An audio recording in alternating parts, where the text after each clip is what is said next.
পড়াশোনায় বারবার মনোযোগ ভেঙে যাচ্ছে অথবা অনেক চেষ্টা করেও ভালো ফলাফল আসছে না, তাহলে আজকের ভিডিওটি আপনার জন্য।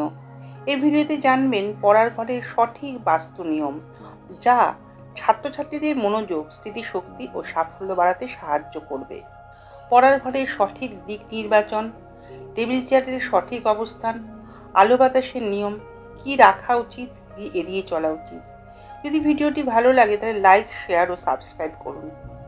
নোটিফিকেশন পেতে বেল আইকন ক্লিক করুন।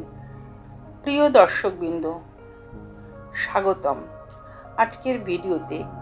আজ আমরা আলোচনা করব পড়াশোনার ঘরের বাস্তুশাস্ত্র। অনেক সময় দেখা যায় প্রচুর পরিশ্রম করেও ছাত্রছাত্রীরা ভালো ফল করতে পারে না। আসল সমস্যা লুকিয়ে থাকতে পারে পড়ার ঘরের বাস্তুতে। ঘরের দিক নির্বাচন। পড়ার ঘর আইডিয়ালি উত্তর, উত্তর পূর্ব বা পূর্ব দিকে হলে সবচেয়ে ভালো। এই দিকগুলোতে বসে পড়লে স্মৃতিশক্তি ও কনসেন্ট্রেশন বৃদ্ধি পায়।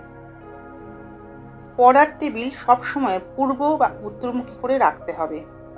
টেবিল দেয়ালে ঠেকিয়ে না রেখে কিছুটা ফাঁকা রাখলে ইতিবাচক শক্তি প্রবাহিত হয়। পড়ার ঘরে প্রাকৃতিক আলো থাকা জরুরি। পড়ার সময় পিছনে নয়, সামনে বা পাশে আলো থাকা উচিত। টেবিলের ওপর সবসময় পরিষ্কার বই খাতা রাখুন। একটি গ্লোব, পেন স্ট্যান্ড বা ছোট গাছ রাখা শুভ। টেবিলে অযথা বইয়ের স্তূপ জমিয়ে রাখবেন না। পড়ার ঘরে টিভি বা বিছানা রাখবেন না, এতে মনোযোগ ভেঙে যায়।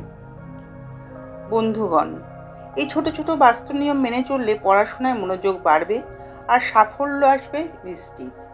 তাই আজ থেকেই আপনার পড়ার ঘরে এই পরিবর্তনগুলি করে দেখুন। আশা করি উপকার পাবেন।